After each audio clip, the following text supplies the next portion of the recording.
ನಮಸ್ಕಾರ ಸ್ನೇಹಿತರೆ, ವಿಡಿಯೋ ನೋಡ್ತಿರೋ ತಮ್ಮೆಲ್ಲರಿಗೂ ಪ್ರೀತಿಯ ಸ್ವಾಗತ. ಇವತ್ತಿನ ವಿಡಿಯೋದಲ್ಲಿ ಕಾಡು ದಾರಿಯಲ್ಲಿ ರಾಯರು ಬಂದರು ಮಾವನ ಮನೆಗೆ ಅನ್ನೋ ಸಿಂಪಲ್ ಆಗಿರೋ ಕಥೆನ ನಿಮ್ಮ ಜೊತೆ ಶೇರ್ ಮಾಡ್ಕೊಳ್ತಾ ಹೋಗ್ತೀನಿ. ನಿಮಗೆ ಮನೋರಂಜನೆ ನೀಡೋಕ್ಕಂತ ಇದೊಂದು ಸಣ್ಣ ಪ್ರಯತ್ನ ಮಾಡಿದ್ದೀನಿ. ಏನಾದರೂ ತಪ್ಪಾಗಿದ್ದರೆ ನೀವು ಮುಲಾಜಿಲ್ಲದೆ ಹೇಳಿ, ನಾನು ಯಾವುದೇ ಬೇಜಾರಿಲ್ಲದೆ ಸರಿ ಮಾಡ್ಕೋತೀನಿ ಅಂತ ಹೇಳ್ತಾ ಬನ್ನಿ ವಿಡಿಯೋ ಶುರು ಮಾಡೋಣ. ಕ್ರಿಸ್ತ ಶಕ 1950. 15 ವರ್ಷಗಳ ನಂತರ ಸುಂದರರಾಯ ತನ್ನ ಕೆಲಸದಿಂದ ನಿವೃತ್ತಿ ಆಗ್ತಾಯಿದ್ರು. ಸುಂದರರಾಯ ರಾಮಗಿರಿಯ ಹೈಸ್ಕೂಲ್ ಮೇಸ್ಟ್ರು.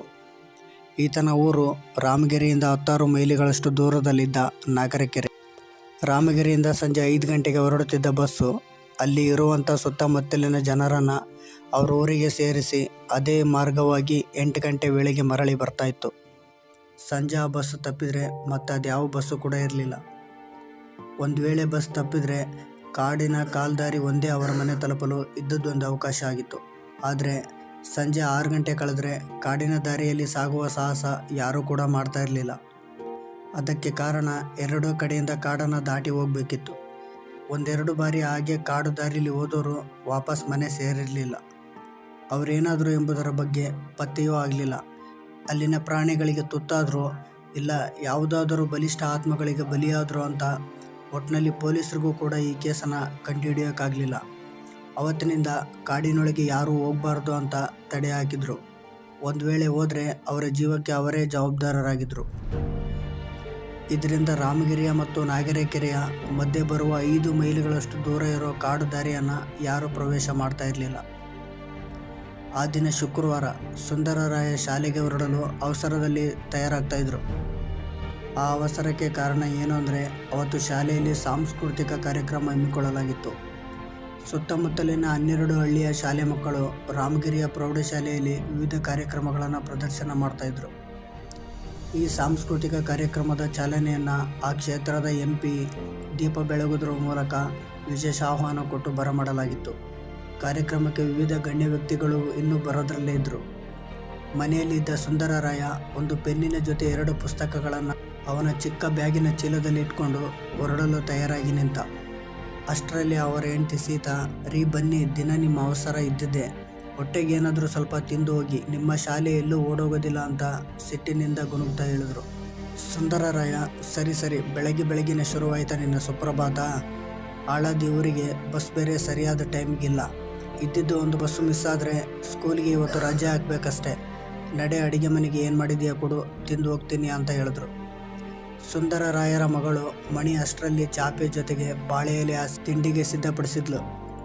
ಸುಂದರರಾಯ ಬಂದ ತಕ್ಷಣ ಮಣಿ ಬಾಳೆ ಎಲೆಯ ಮೇಲೆ ಅಕ್ಕಿ ರವೆಯ ಉಪ್ಪಿಟ್ಟು ಬಡಿಸಲು.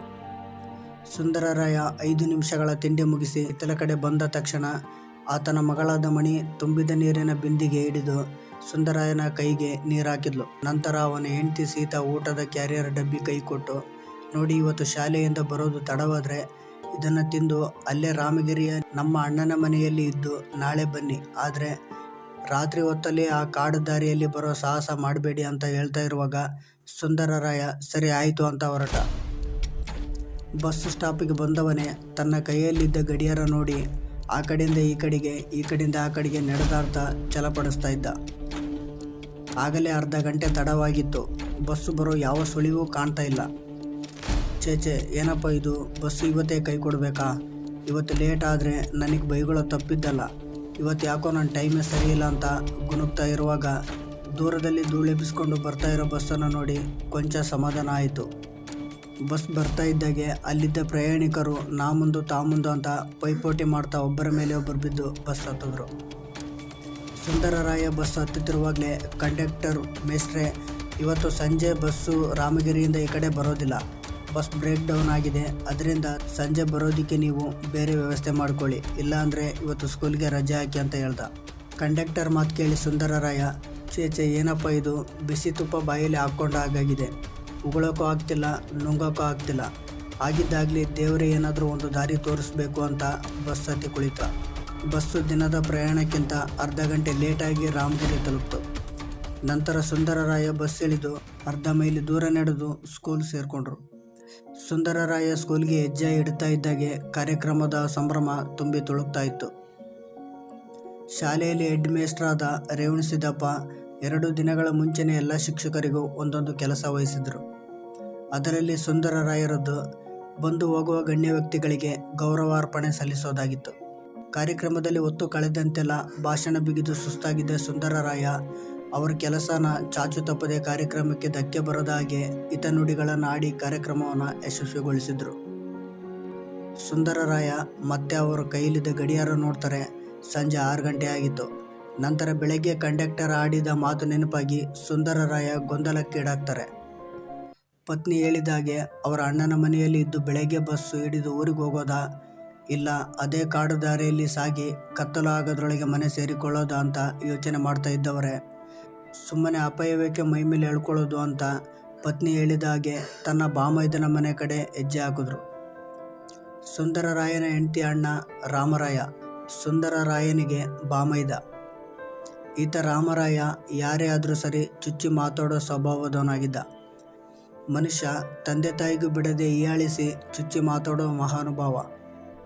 ಯಾರನ್ನೂ ನೋಯಿಸದೇ ಇರಲಾರ ಪುಣ್ಯಾತ್ಮ. ಬಾಯಿಗೆ ಬಂದಾಗಿ ಮಾತಾಡಿ ತನ್ನ ಹಿರಿಮೆ ಮೆರೆಯುವಂಥ ಸ್ವಭಾವಿಯಾಗಿದ್ದ. ಅದಕ್ಕೆ ಸುಂದರರಾಯ ಈತರಿಂದ ಸ್ವಲ್ಪ ದೂರ ಅಂತರ ಕಾಯ್ದುಕೊಂಡಿದ್ದ. ಇವನು ಕಂಡ್ರೆ ಅಷ್ಟಕ್ಕಷ್ಟೇ. ಆದರೆ ಬೇರೆ ವಿಧಿಯಿಲ್ಲದೆ ಅವನ ಮನೆಗೆ ಹೋಗೋ ಪರಿಸ್ಥಿತಿ ಸುಂದರರಾಯನಿಗೆ ಬಂದಿತ್ತು. ಇದರ ಬಗ್ಗೆನೇ ಆಳವಾಗಿ ಚಿಂತೆ ಮಾಡ್ತಾ ಅವನ ಮನೆ ಬಳಿ ಬಂದು ನಿಂತರು. ಒಳಗಡೆಯಿಂದ ರಾಮರಾಯನ ಹೆಂಡತಿ ಕನಕ, ಓ ಅಣ್ಣ, ಇವಾಗ ಬರಬೇಕು ಅನ್ನಿಸ್ತಾ? ತುಂಬ ವರ್ಷಗಳ ನಂತರ ಬಂದಿದ್ದೀರಲ್ಲ, ಅದೇ ನಮಗೆ ಖುಷಿ. ದಯವಿಟ್ಟು ಒಳಗೆ ಬನ್ನಿ ಅಂತ ಸ್ವಾಗತ ಮಾಡಿದ್ರು. ಮನೆಗೆ ಬಂದ ಸುಂದರಾಯನನ್ನು ಮನೆಯವರಲ್ಲೇ ಸೇರಿ ಯೋಗಕ್ಷೇಮ ವಿಚಾರಿಸುತ್ತಿರುವಾಗಲೇ ಸಡನ್ನಾಗಿ ಬಾಮೈದ ರಾಮರಾಯನ ಆಗಮನ ಆಯಿತು. ರಾಮರಾಯ ಒಳಗಡೆ ಬಂದವನೇ ಸುಂದರರಾಯನನ್ನು ನೋಡಿ ತುಸು ಕೋಪದಿಂದ ಮಂಚದ ಮೇಲೆ ಕುಳಿತು, ಏ ಕನಕ, ತಂತಿ ಮೇಲೆ ಕುಂತಿರೋ ಕಾಗೆನ ಓಡಿಸು. ಬಂದು ಹೋಗೋ ಕಾಗೆಗಳಿಗೆಲ್ಲ ನಮ್ಮ ಮನೆ ಬಸ್ ಸ್ಟಾಪ್ ಆಗೋಗಿದೆ. ಶನಿ ದೃಷ್ಟಿ ಮತ್ತೆ ನಮ್ಮ ಮೇಲೆ ಬಿದ್ದಿರೋ ಹಾಗೆ ಆಗಿದೆ. ಮನೆ ತೊಳೆದು ದೇವರ ಪೂಜೆ ಮಾಡೋ ಅಂತ ಕೂಗಾಡ್ತಾ ಇದ್ದ. ರಾಮರಾಯ ಆಡಿದ ಮಾತುಗಳನ್ನು ಕೇಳಿ ಸುಂದರರಾಯನಿಗೆ ಬೇಜಾರ ಆದರೂ ಕೂಡ ಕುರ್ಚಿಯಿಂದ ಮೇಲೆ ಎದ್ದು, ಏನು ಭಾವ, ಚೆನ್ನಾಗಿದ್ದೀರಾ ಅಂತ ಕೇಳಿದ್ರು. ಅದಕ್ಕೆ ರಾಮರಾಯ, ಇಲ್ಲಿಯವರೆಗೂ ಚೆನ್ನಾಗಿದ್ದೆ, ಇನ್ಮೇಲೆ ಇರೋಕ್ಕಾಗಲ್ವಲ್ಲ ಅಂದಾಗೆ ನೀವು ಯಾಕೆ ಬಂದ್ರಿ ಅಂತ ಗೊತ್ತಾಗಲಿಲ್ಲ. ಇನ್ನು ಎಷ್ಟು ದಿನ ಇಲ್ಲೇ ಜಾಂಡ ಹೂಡ್ತೀರಾ ಅಂತ ಕೇಳ್ದ. ಅದಕ್ಕೆ ಸುಂದರರಾಯ, ಯಾಕೆ ಭಾವ ಹೀಗೆಲ್ಲ ಮಾತಾಡ್ತಾ ಇದ್ದೀರಾ? ನಾನೇನೋ ನಿಮ್ಮನ್ನು ನೋಡಬೇಕು ಅನ್ನಿಸ್ತು, ಅದಕ್ಕೆ ಬಂದೆ. ಸರಿ, ನಾನು ಬಂದಿದ್ದು ನಿಮಗೆ ಇಷ್ಟ ಇಲ್ಲ ಅನಿಸುತ್ತೆ, ನಾನಿನ್ನು ಹೊರಡ್ತೀನಿ ಅಂತ ಹೊರಟರು. ಆದರೆ ರಾಮರಾಯನ ಹೆಂಡತಿ, ಪರವಾಗಿಲ್ಲ ಬಿಡಿ ಅಣ್ಣ, ಅವರು ಈ ಥರ ಮಾತಾಡೋದು ಹೊಸದೇನಲ್ಲ. ರಾತ್ರಿ ಆಗಿದೆ, ಇವತ್ತಿದ್ದು ನಾಳೆ ಹೋಗ್ರಿ ಅಂತ ಹೇಳಿದ್ರು. ಸುಂದರರಾಯ ಮನಸ್ಸಿಗೆ ಬೇಜಾರ ಆಗಿದ್ದರಿಂದ ಬುದ್ಧಿಯನ್ನು ಕೋಪದ ಕೈಗೆ ಕೊಟ್ಟು ಮನೆಯಿಂದ ಹೊರಡಲು ಸಿದ್ಧರಾದರು. ಕನಕ ಏನೂ ಮಾಡಲಾಗದ ಪರಿಸ್ಥಿತಿಯಲ್ಲಿ ನಿಂತಿದ್ದರು. ದಪ್ಪಗಾಲಿನ ಹೆಜ್ಜೆ ಹಾಕ್ತಾ ಸುಂದರರಾಯ ಕಾಡು ದಾರಿಯನ್ನು ಪ್ರವೇಶಿಸಿಬಿಟ್ರು. ಸುತ್ತಲೂ ಎತ್ತ ನೋಡಿದ್ರು ಕತ್ತಲು. ತನ್ನ ಕೈಲಿದ್ದ ಗಡಿಯಾರ ನೋಡ್ತಾರೆ. ರಾತ್ರಿ 9 ಗಂಟೆ ಆಗಿತ್ತು. ಪ್ರಕಾಶವಾದ ಚಂದ್ರನ ಹುಣ್ಣಿಮೆ ಬೆಳಕು ಕಾಡಲ್ಲಿ ವಜ್ರದಂತೆ ಹೊಳಿತಾ ಇದ್ರು. ದಟ್ಟವಾದ ಕಾಡಿನ ಮರಗಳಿಂದ ಕಾಡು ಪೂರ್ತಿ ಕಗ್ಗತ್ತಲಿನಿಂದ ತುಂಬಿತ್ತು. ಸುಂದರರಾಯನಿಗೆ ಭಯ ಶುರುವಾಗಿ, ನಾನೇ ಏಕೆ ಹೀಗೆ ಮಾಡಿದೆ, ಕೋಪದ ಕೈಯಲ್ಲಿ ಬುದ್ಧಿ ಕೊಡಬಾರ್ದಿತ್ತು ಅಂತ ಗುನುಗುತ್ತಾ ಕಾಡಿನ ದಾರಿಯಲ್ಲಿ ಮುಂದೆ ಸಾಗ್ತಾ ಇದ್ರು. ಹಾಗೆ 2 ಮೈಲಿಗಳಷ್ಟು ದೂರ ಸಾಗ್ತಾ ಇರುವಾಗ ವಿಚಿತ್ರವಾದ ಧ್ವನಿ ಕೇಳಿಬರ್ತಾ ಇತ್ತು. ಮುಂದೆ ಸಾಗಿದಂತೆಲ್ಲ ಶಬ್ದ ಜೋರಾಗಿ ಕೇಳೋಕೆ ಶುರುವಾಯಿತು. ಸುಂದರರಾಯರಿಗೆ ಭಯ, ಮನಸ್ಸಲ್ಲಿ ಕ್ಷಣ ಕ್ಷಣಕ್ಕೂ ಭಯ, ಆತಂಕ. ಹೃದಯ ಬಡಿತ ಜಾಸ್ತಿಯಾಗಿ ಹಣೆ ಬೆವರೋದಕ್ಕೆ ಶುರುವಾಯಿತು. ಸುಂದರರಾಯ ಎದುರೆ ಮುಂದೆ ಸಾಗಿದಂತೆಲ್ಲ ಅವರ ಹಿಂದೆ ಯಾರೋ ಅವರನ್ನು ಹಿಂಬಾಲಿಸಿದಂತೆ ಆಗ್ತಾಯಿತ್ತು. ರಾಯರೇ ನನ್ನೊಮ್ಮೆ ನೋಡಿ, ರಾಯರೇ ನನ್ನೊಮ್ಮೆ ನೋಡಿ ಅನ್ನೋ ಭಯಂಕರವಾದ ಧ್ವನಿ ಹಿಂಬಾಲಿಸ್ತಾ ಇತ್ತು. ಸುಂದರರಾಯ ಭಯದಿಂದ ಹಿಂದಕ್ಕೆ ತಿರುಗಿ ನೋಡಿದವರೇ ಬಿರುಗಾಳಿಯ ಮಧ್ಯೆ ಯಾವುದೋ ಆಕೃತಿ ನಿಂತ ಹಾಗೆ ಕಾಣಿಸ್ತು. ರಾಯರೇ ನನ್ನೊಮ್ಮೆ ನೋಡಿ ಅಂತ ಹೇಳ್ತಾ ಇದ್ದ ಆಕೃತಿ ಸುಂದರರಾಯರನ್ನು ನುಂಗಲು ಬರ್ತಾ ಇತ್ತು. ಸುಂದರರಾಯ ಅಲ್ಲಿಂದ ಓಡಲು ಶುರು ಮಾಡಿದ್ರು. ಆತ್ಮ ಕೂಡ ಅವರನ್ನು ಬೆನ್ನತ್ತಿ ಬರ್ತಾ ಇತ್ತು. ಓಡಿ ಓಡಿ ಸುಸ್ತಾದ ಸುಂದರರಾಯ ಮುಂದೆ ಸಿಕ್ಕ ಒಂದು ದೇವಸ್ಥಾನದ ಗಡಿ ಮುಟ್ಟಿದ್ರು.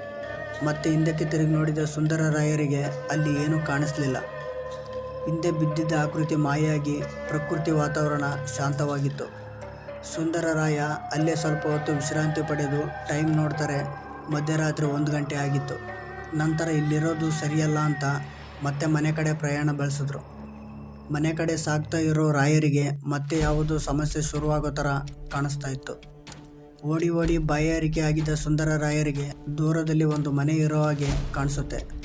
ಸುಂದರರಾಯ ಅರೆ ಇಷ್ಟು ಭಯಂಕರವಾದ ಕಾಡಲ್ಲಿ ಈ ಮನೆ ಇರಲು ಹೇಗೆ ಸಾಧ್ಯ ಅಂತ ಯೋಚನೆ ಮಾಡ್ತಾ ಪ್ರಾಣ ಉಳಿಸಿಕೊಂಡ್ರೆ ಸಾಕು ಅಂತ ಆ ಮನೆ ಕಡೆ ಬಂದರು. ಮನೆ ಬಾಗಿಲಲ್ಲಿ ನಿಂತಿದ್ದ 12 ವರ್ಷದ ಹೆಣ್ಣು ಮಗುವನ್ನು ನೋಡಿ ರಾಯರಿಗೆ ಆಶ್ಚರ್ಯವಾಗುತ್ತೆ. ಯಾರು ಮಗು ನೀನು, ಮನೆಯಲ್ಲಿ ಯಾರಿದ್ದಾರೆ ಅಂತ ಕೇಳಿದ್ರು. ಮಗುವಿನ ಅಮ್ಮ ಹೊರಗೆ ಬಂದು, ಯಾರು ಸ್ವಾಮಿ ನೀವು, ಯಾರು ಬೇಕಿತ್ತು, ಇಷ್ಟೊತ್ತಲ್ಲಿ ಬಂದಿದ್ದೀರಾ ಅಂತ ಕೇಳಿದ್ರು. ಸುಂದರರಾಯ ನಡೆದ ಘಟನೆ ಎಲ್ಲ ಹೇಳಿ, ತಾಯಿ ಇಷ್ಟು ಭಯಂಕರವಾದ ಕಾಡಲ್ಲಿ ಹೇಗಿದ್ದೀರಾ ನೀವು ಅಂತ ಪ್ರಶ್ನೆ ಮಾಡಿದ್ರು. ಅದಕ್ಕೆ ಆ ಮಗುವಿನ ಅಮ್ಮ, ನಮ್ಮ ಮನೆಯವರಿಗೆ ಇದೇ ಕಾಡಲ್ಲಿ ಅರಣ್ಯಾಧಿಕಾರಿಯಾಗಿ ಕೆಲಸ ಸಿಕ್ಕಿದೆ, ಅದಕ್ಕೆ ವಾಸ ಮಾಡಲು ನಮಗೆ ಅರಣ್ಯಾಧಿಕಾರಿಗಳು ಈ ಮನೆಯನ್ನು ಕೊಟ್ಟಿದ್ದಾರೆ ಸ್ವಾಮಿ ಅಂತ ಹೇಳ್ತಾರೆ. ಸುಂದರರಾಯ ಮುಂದೆ ಏನು ಪ್ರಶ್ನೆ ಮಾಡದೆ, ಸರಿ ತಾಯಿ ನನಗೆ ಬಾಯಾರಿಕೆ ಆಗ್ತಾಯಿದೆ, ಸ್ವಲ್ಪ ಕುಡಿಯೋಕ್ಕೆ ನೀರು ಕೊಡ್ತೀರಾ ಅಂತ ಕೇಳಿದ್ರು. ಸರಿ ಅಂತ ತಾಯಿ ಮಗುವಿನ ಜೊತೆ ಒಳಗೆ ಹೋದರೂ ಅರ್ಧ ಗಂಟೆ ಆದರೂ ಬರಲಿಲ್ಲ. ಸುಂದರರಾಯರಿಗೆ ಆತಂಕ ಜಾಸ್ತಿ ಆಗ್ತಾನೇ ಇತ್ತು. ಮನೆಯ ಸುತ್ತಮುತ್ತ ನೋಡ್ತಾರೆ, ಗೋಡೆಗಳ ಮೇಲೆ ರಕ್ತದ ಕಲೆಗಳಿದ್ವು. ಸುಂದರರಾಯರಿಗೆ ಭಯ ಜಾಸ್ತಿಯಾಗಿ ಅಲ್ಲಿಂದ ಹೋಗಬೇಕು ಅಂತ ನೋಡ್ತಾ ಇರುವಾಗ ಯಾರೋ ಅಡುಗೆ ಮನೆಯಲ್ಲಿ ಅಳುತ್ತಾ ಇರೋಗೆ ಧ್ವನಿ ಬಂತು. ಸುಂದರರಾಯರಿಗೆ ಭಯ ಆದರೂ ಕೂಡ ಇವಾಗ ನನ್ನ ಜೊತೆ ಮಾತಾಡಿದ ಮಹಿಳೆ ಇರ್ಬೋದು, ಏನೋ ಅಪಾಯ ಆಗಿದೆ ಅಂತ ಆ ಕಡೆಗೆ ತಿರುಗಿ ನೋಡ್ತಾರೆ. ಸಾಮಾನ್ಯವಾಗಿ ಮನುಷ್ಯರು ಒಲೆಯಲ್ಲಿ ಕಟ್ಟಿಗೆ ಇಟ್ಟು ಅಡುಗೆ ಮಾಡಿದ್ರೆ, ಆದರೆ ಅಲ್ಲಿ ಯಾರೋ 5 ಜನ ತಮ್ಮ ಕಾಲುಗಳನ್ನು ಒಲೆಯಲ್ಲಿಟ್ಟು ಅದರಿಂದ ಬೆಂಕಿ ಉರಿಸಿ ಅಡುಗೆ ಮಾಡ್ತಾಯಿದ್ರು. ಆ ದೃಶ್ಯ ನೋಡಿ ಸುಂದರರಾಯರಿಗೆ ಒಮ್ಮೆಲೆ ಜೀವ ಬಾಯಿಗೆ ಬಂದಂತಿತ್ತು. ಅಯ್ಯೋ ದೇವ್ರೆ, ಇದೆಂಥ ಗ್ರಹಚಾರ ನಂದು, ಸುಮ್ಮನೆ ಇರಲಾರ್ದೆ ಅಪಾಯ ಮೈಮೇಲೆ ಎಳ್ಕೊಂಡೆ, ನಾನು ಸತ್ತು ಇವರಲ್ಲಿ ನಾನು ಒಬ್ಬನಾಗೋ ಪರಿಸ್ಥಿತಿ ಬಂತೆ ಅಂತ ಭಯದಿಂದ ಯೋಚಿಸ್ತಾ ಇರುವಾಗ ಅಡುಗೆ ಮನೆಯಲ್ಲಿದ್ದ 5 ದೆವ್ವಗಳು ಒಮ್ಮೆಲೆ ಸುಂದರರಾಯರ ಮುಂದೆ ಬಂದು ನಿಂತು.